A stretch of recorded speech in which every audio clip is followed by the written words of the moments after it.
जय हिंद दोस्तों। तो कैसे हो भैया जी? जबरदस्त झक्कास कंटाप। तो स्वागत है आपका हमारे इस मस्त और धमाकेदार वीडियो में। तो आज आपके लेकर आए हैं क्लास 12th केमिस्ट्री के चैप्टर 1 से जो सॉल्यूशन है उसका बहुत मजेदार टॉपिक, अड़ोसन के गुणधर्म। मतलब जो आपके विलयन है, जो आपका सॉल्यूशन है, उसमें जो विलय की कणों की संख्या पर डिपेंड करते हैं गुणधर्म, उनको कहते हैं अड़ोसन के गुणधर्म। और उसमें आपका आज और बताने वाले हैं तीसरा पॉइंट। दो बता चुके हैं, वाष्प दाब में अपेक्षित अवनमन और क्वथनांक में उन्नयन, दोनों बता चुके हैं बहुत सिंपल तरीके से, है ना। और आज आपको बताएंगे, आज आपको बताने वाले हैं, क्या बताने वाले हैं? आज आपको बताने वाले हैं हिमांक में अवनमन। हिमांक में अवनमन मतलब आपका जो फ्रीजिंग पॉइंट है। मतलब फ्रीजिंग पॉइंट क्या होता है? तो यार बात कुछ ऐसी है, अभी तक आप क्या पढ़े हो कि तापमान का वह बिंदु जिस पर कोई भी द्रव कैसे में अवस्था कन्वर्ट हो जाता है ठोस में। किस में कन्वर्ट हो जाता है? ठोस में। बोले तो कन्वर्ट हो जाता है आपका, जैसे आपका पानी जब बर्फ में कन्वर्ट हो जाएगा तो आपका क्या कहलाएगा? उस मतलब जिस टेम्परेचर पर, तो आपका क्या कहलाएगा? हिमांक, है ना। तापमान का वह बिंदु जिस पर कोई भी द्रव आपका ठोस में कन्वर्ट हो जाता है, क्या कहलाता है? हिमांक। फ्रीजिंग पॉइंट मतलब जम जाता है एक तरह से। कैसे? जैसे आपका पानी है, बर्फ में जम गया 0 डिग्री सेल्सियस पर, तो आपका जो 0 डिग्री सेल्सियस होगा वो क्या होगा? आपका हिमांक। ठीक है। तो भैया हिमांक में अवनमन, हाँ जी, हिमांक में अवनमन बताने वाले हैं बहुत सिंपल तरीके से, बहुत इजी तरीके से। तो चलिए भैया शुरू करते हैं हिमांक में अवनमन। लेकिन उससे पहले आपके लिए बहुत ही मजेदार पॉइंट है। क्या? अगर वीडियो अगर अच्छा लगे तो लाइक शेयर सब्सक्राइब करना बिल्कुल ना बोले, बहुत मजा आएगा। ठीक है भैया, तो सुनो भैया, स्टार्ट करते हैं हमारे पॉइंट को। हिमांक में अवनमन, हिमांक में अवनमन, हाँ जी हिमांक। लेकिन बात करते हैं हिमांक होता क्या है ना। अभी तक तो आप पढ़े थे कि जिस तापमान का वह बिंदु जिस पर आपका कोई भी द्रव कन्वर्ट हो जाता है बर्फ, मतलब जम जाता है, ठोस में कन्वर्ट हो जाता है। हाँ जी, जैसे मान लीजिए आपके पास एक कंटेनर में बर्फ है, क्या भैया आइस क्यूब पड़े हुए हैं, है ना, आइस क्यूब। ठीक है भैया, इसको आपने बंद कर दिया, कवर कर दिया। हाँ जी, तो ये क्या होता है? ये भी तो एक तरह से वाष्प में कन्वर्ट होता है ना, वाष्प निकलती है ना, बिल्कुल निकलती है। तो ये इसका भी तो कुछ ना कुछ तो वाष्प दाब होगा, हालांकि बहुत कम होगा लेकिन कुछ ना कुछ तो होगा, है ना, बिल्कुल होगा। ये भी कुछ इस तरह से जाएगा, हाँ जी बिल्कुल जाएगा। इसमें साम्यावस्था आएगी, बिल्कुल आएगी। तो ये कहा तो इसमें कुछ ना कुछ तो वाष्प दाब होगा, बिल्कुल होगा। हाँ जी, इससे मतलब जो आपकी बर्फ है इसका भी कुछ ना कुछ वाष्प दाब होगा, मतलब ठोस अवस्था का, है ना। ठीक है यार, बात कुछ ऐसी थी। देखो भैया, जैसे आपका ये है ठोस अवस्था का वाष्प दाब, ठोस अवस्था मतलब कहना क्या चाहते हो? मतलब ये आपका वाष्प दाब है, वाष्प दाब किसका? ठोस अवस्था का। ठीक, मतलब इस वाष्प दाब पर अगर कोई भी द्रव का वाष्प दाब बराबर होता है, इसकी ठोस अवस्था के वाष्प दाब के बराबर हो जाता है किसी भी द्रव का वाष्प दाब, तो वो आपका जम जाएगा, मतलब ठोस में कन्वर्ट हो जाएगा, है ना। बिल्कुल बात कुछ सिंपल सी है, बहुत इजी सी। ठीक है, ओके। अब एक बार बताओ, ऊपर है आपका वायुमंडलीय दाब, वायुमंडलीय दाब, हाँ जी। जब किसी द्रव का वाष्प दाब वायुमंडलीय दाब के बराबर हो जाता है तो आपका कहलाता है क्वथनांक, मतलब आपका द्रव उबलने लगता है ना। सिंपल है, ओके बस, ठीक है, क्लियर है। तो यह बात कुछ नीचे जाओगे तो आपका ठोस में कन्वर्ट होगा, अगर और ऊपर जाओगे तो आपका वाष्प में कन्वर्ट होने वाला है। ठीक है, ओके। तो यार ये तो आपका था एक बार, मतलब ऐसा नहीं इसका कोई वाष्प दाब होगा। ठीक है, ओके। बात करते हैं हिमांक क्या होता है। जब किसी द्रव का वाष्प दाब किसके बराबर हो जाता है? जैसे आपका कोई द्रव है पानी, इसका वाष्प दाब कहां पर है? यहाँ पर। इसका वाष्प दाब जब आपका इसके बराबर हो जाता है, इसका जब बराबर हो जाता है तो आपका ठोस में कन्वर्ट हो जाएगा। हाँ जी, ये जो टेम्परेचर होगा वो आपको कहलाएगा TF। हालांकि इसमें सिर्फ एक है, शुद्ध है, तो आपका कहलाएगा T0। ठीक है, मतलब आपको अभी आपको समझा रहे हैं, जब इसका वाष्प आपकी ठोस अवस्था के वाष्प के बराबर हो जाएगा तो आपका कहलाएगा हिमांक। ठीक है, ओके, ये तो आपका कहलाएगा हिमांक। ओके बॉस, ठीक है। अब बात करते हैं हिमांक में अवनमन। मतलब कहना क्या चाहते हो भैया? लोअरिंग इन फ्रीजिंग पॉइंट, मतलब आपका कमी, इसको दर्शाते हैं डेल्टा TF से। F मीन्स फ्रीजिंग, T मतलब डेल्टा T मतलब आपका एक तरह से हिमांक, डेल्टा T का आपका मतलब हिमांक, सॉरी आपका टेम्परेचर, फ्रीजिंग का टेम्परेचर TF। ओके बॉस, ठीक है, थोड़ा इसको लॉक करते हैं, फिर आपको बताते हैं हिमांक में अवनमन, है ना। ठीक है बॉस, बताओ कैसे बता पाओगे? बता दो, बहुत इजी है, बहुत सिंपल है। देखो यार, जैसे आपके पास शुद्ध विलायक है, क्या है भैया जी, शुद्ध विलायक। क्या है भैया जी, शुद्ध विलायक। इसमें शुद्ध विलायक है, हाँ जी। इसको आपने बंद कर दिया, क्या किया, इसको बंद कर दिया, ठीक है यार। ये शुद्ध विलायक है, हाँ जी। ये वाष्प में कन्वर्ट हो रहा था, मतलब इसकी सतह पर कण थे इसी के शुद्ध विलायक के। आपका क्या है, शुद्ध द्रव। शुद्ध विलायक है, शुद्ध द्रव। शुद्ध विलायक है, शुद्ध द्रव, ठीक है, सिंपल है। और मान लीजिए आपके पास पानी ही है, क्या है, शुद्ध द्रव है, तो ये वाष्प में कन्वर्ट हो रहा होगा, हाँ जी।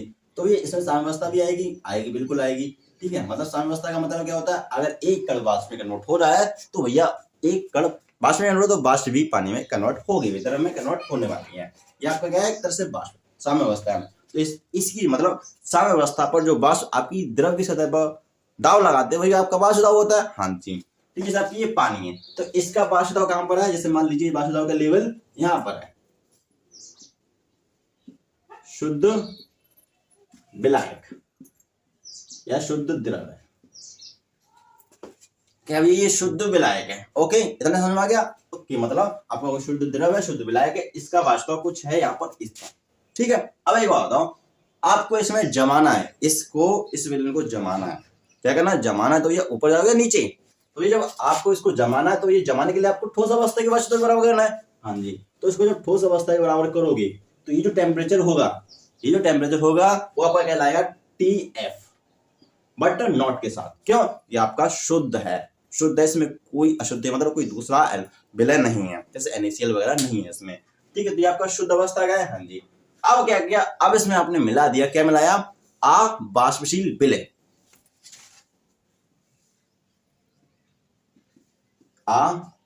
अवाष्पशील विलय। इससे क्या होगा, इससे अभी रुको, इससे आपका मिलेगा सॉल्यूशन। विलय मिलेगा मतलब विलयन मिलेगा, एक तरह से विलयन मिलेगा, बिल्कुल मिलेगा, विलयन मिलेगा, एक विलयन मिलेगा, एक विलयन मिलेगा, विलयन मिलेगा। लेकिन विलयन तो आप जिसको कवर करोगे, विलयन तो मिलेगा, लेकिन इसकी सतह पर, द्रव की सतह पर आपको क्या क्या क्या मिलेगा, इसमें आपके ठोस आवासशील भी मिलेगा, ठोस आवासशील विलय भी मिलेगा, हाँ जी। इसकी कण ऊपर सतह पर भी होंगे, क्योंकि ये तो वाष्प में कन्वर्ट होगा नहीं, बिल्कुल नहीं होगा, ठीक है। और इसके विलाय, ये आपके विलाय के कण, हाँ जी, लेकिन ये तो विलय वाष्प में कन्वर्ट होंगे, हाँ जी, बिल्कुल होंगे। तो ये आपके जाएंगे वाष्प में कन्वर्ट होते रहेंगे, ठीक है। और ठीक है, ओके बस। और ये आपके कण भी सब साम्यावस्था आएगी तो इसके द्रव में भी कन्वर्ट होंगे, बट इसमें क्या होगा, सिर्फ विलाय। इससे क्या होगा, क्योंकि आपकी सतह पर क्या आ चुके हैं, विलाय, आवासशील विलय के कण, मतलब जो आपको आवासशील विलय मिलाया था, जैसे NaCl आपने इसको मिलाया था इसमें पानी में, ठीक है भैया। तो आपको क्या होगा, इसके वाष्प दाब में कमी आ जाएगी। अब कमी कैसे आएगी, नीचे लाने पर, ऊपर जाओगे तो भैया द्रव उसका वाष्प दाब बढ़ेगा, लेकिन जब आप इसमें कमी आएगी तो आपके कुछ इस तरह से नीचे आ जाएगा। ये आपका आ जाएगा विलयन का, ये क्या आपका विलयन का वाष्प दाब है यहाँ पर आपके, क्योंकि भैया आपने मिलाया अवाष्पशील विलय, जिससे होगा क्या, इससे विलयन का जो वाष्प दाब होगा, जो आपका विलय सॉल्यूशन होगा, इसका जो वेपर प्रेशर होगा वो डाउन हो जाएगा, थोड़ा कम हो जाएगा, हाँ जी, कम हो जाएगा। तो एक बार बताओ, इसको अब ठोस अवस्था के वाष्प दाब के बराबर करना इजी होगा, इजी होगा ना, ठीक है, मतलब सिंपल होगा, इजी तरीके से, क्योंकि आपका ऑलरेडी डाउन हो चुका है, ठीक है। एक बार बताओ, एक कील है, मतलब जैसे कोई भी वैसी हार्ड चीज है, वो पहले से ही मुड़ गई है, मतलब पहले से मुड़ गई, तो इसको बेंड करना इजी है ना, है ना। और ये आपकी बिल्कुल सीधी है, एक बिल्कुल सीधी है और एक थोड़ी मुड़ी हुई है, तो एक बार बताओ किसको बेंड करना इजी है, एक डाउन हो सकती है, मतलब एक डाउन पहले से ही है और एक डाउन नहीं है, बिल्कुल सीधी है, तो एक बार बताओ किसमें इजी होगा, तो एक बार बताओ जो डाउन होगा वो उसको इजी होगा ना, है ना। जो झुका हुआ होगा उसको और झुकाने में आसानी होगी, बिल्कुल भाई। ये ओके, ये आपका थोड़ा डाउन हो चुका है, इसका जो वाष्प दाब होगा वो हो चुका है डाउन, लेकिन इसका शुद्ध अवस्था है इसलिए इसका ज्यादा है, ठीक है। तो इसका जो हिमांक होगा वो ज्यादा होगा इसकी विलयन की तुलना में, क्योंकि इसका वाष्प दाब कम हो चुका है, इसका वाष्प दाब कम हो चुका है, तो ये होगा आपका TF, क्या होगा, TF, ठीक है, ओके। जैसे अगर आपका जो पानी है वो जम रहा है 10 डिग्री सेल्सियस पर, तो इसका हो जाएगा लगभग, इसमें कमी आ जाएगी, जैसे -1 पहुंच जाएगा, -2 पहुंच जाएगा, कम हो जाएगा, ठीक है। तो यहाँ पर आपका जो TF नॉट होगा वो ज्यादा होगा TF की तुलना में, बिल्कुल होगा, बिल्कुल होगा, बिल्कुल होगा, बिना किसी हेजिटेशन के, मतलब बिना किसी डर के, ठीक है। और आपके ये जो कमी है ये आपकी है डेल्टा टी एफ। कितनी कमी आई वही बताने वाली है। ठीक है, आपको डेल्टा टी एफ की अगर वैल्यू चाहिए होगी तो आपको क्या करना है, आपको इस बड़े वाले में से टी एफ नॉट में से आपको टी एफ माइनस कर देना है, तो आपको मिलेगा डेल्टा टी एफ की वैल्यू सिंपल से। लेकिन बात करते हैं यार, हमें विलेन की टॉपिक चाहिए, विलेन के रिलेशन में चाहिए। तो यार विलेन में जो आपका विलायक और विलय के बीच जो रिलेशन बताते हैं वो आपकी मोललता बताती है ना, बताती है ना। कौन बताता है? विलय और विलायक के बीच जो रिलेशन बताने वाला जो बेस्ट संगतता का पद है वो आपका मोललता है। ठीक है भैया, तो यहाँ से आपको जो डेल्टा टी एफ है वो डायरेक्टली प्रोपोर्शन होगा स्मॉल एम के। तो यहाँ से आपको मिलेगा delta T F is equal to small K F M. बस यही है आपका फॉर्मूला सिंपल सा किसका, हिमांक में अवनमन। हिमांक में अवनमन ही सिंपल सा फॉर्मूला होने वाला है। ठीक है भैया, समझ गए, क्लियर हो गया कि हिमांक में अवनमन कैसे होता है। हिमांक में अवनमन इस तरह से होता है, जब आपका शुद्ध विलायक है तो उसका वाष्पदाब ज्यादा होता है, जिससे उसको ठोस अवस्था के वाष्पदाब के बराबर करना थोड़ा प्रॉब्लम होती है। ठीक है, लेकिन आपने मिला दिया आवाशील विलय मिलाने से क्या होगा, उसके हिमांक में कमी आ जाएगी, सॉरी इसके क्या होगा, उसके वाष्पदाब में कमी आ जाएगी, जिससे उसको ठोस अवस्था के वाष्पदाब के बराबर करना इजी होगा, सिंपल होगा। इसी तरीके से कर सकते हो, जिससे आपका क्या होगा, विलयन का जो वाष्प हिमांक होगा वो कम हो जाएगा, और यही होगा आपका हिमांक में कमी बोले तो हिमांक में अवनमन। ठीक है भैया, इसको फॉर्मूले से कैलकुलेट करेंगे तो डेल्टा टी एफ जो समानुपाती होगा मोललता के, क्योंकि आपका विलय और विलायक की बीच रिलेशन बताता है वो मोललता होती है।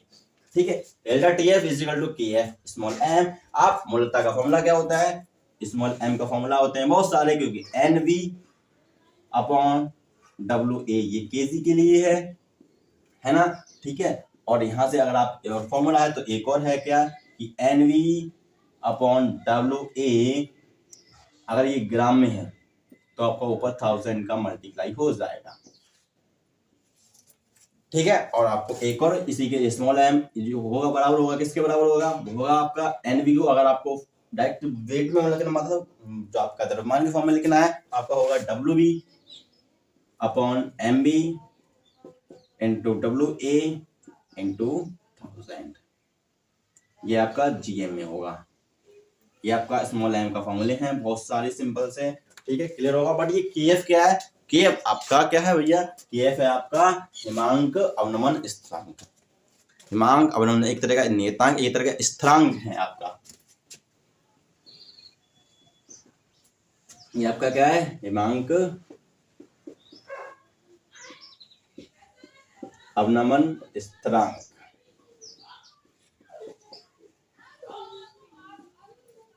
ठीक है, समझ गए, क्लियर हो गया। ठीक है, और ये आपका सिंपल सा वीडियो था, और हिमांक में अवनमन था, कैसे हुआ क्या हुआ। आपका जो शुद्ध विलायक था उसका वाष्पदाब ज्यादा था किसकी तुलना में, आपके विलयन की तुलना में। क्यों, क्योंकि आपने मिलाया अवाशील विलय, जिसके कारण जो विलायक के कण विलय हैं उसके जो कण हो जाते हैं वो आपकी सतह पर आ जाते हैं, जिससे उसका वाष्पदाब कम हो जाता है। जब वाष्पदाब कम हो जाएगा तो उसको ठोस अवस्था में कन्वर्ट करना ईजी हो जाएगा, मतलब थोड़ा आसान हो जाएगा, जिससे आपका वाष्पदाब कम हो जाएगा, जिससे हिमांक भी कमी आ जाएगी। ठीक है, यही आपका पॉइंट था हिमांक में अवनमन। बहुत सिंपल था, आपका जो हिमांक में अवनमन है वो समानुपाती होगा मोललता के, विलयन की मोललता। हाँ जी, तो बहुत सिंपल से आज उसको सॉल्व करोगे, कैलकुलेट करोगे, बहुत सिंपल सा वीडियो मिलने वाला है, मतलब इजी तरीके से कर सकते हैं। न्यूमेरिकल है तो बताएंगे नेक्स्ट वीडियो में। ओके बॉस, तो ये आपकी तीसरी प्रॉपर्टी थी, नेक्स्ट वीडियो में लेंगे बहुत मजेदार वीडियो के साथ। तो वीडियो अगर अच्छा लगे तो लाइक शेयर सब्सक्राइब करना बिल्कुल ना भूलें। चलते हैं, राम राम, जय हिंद।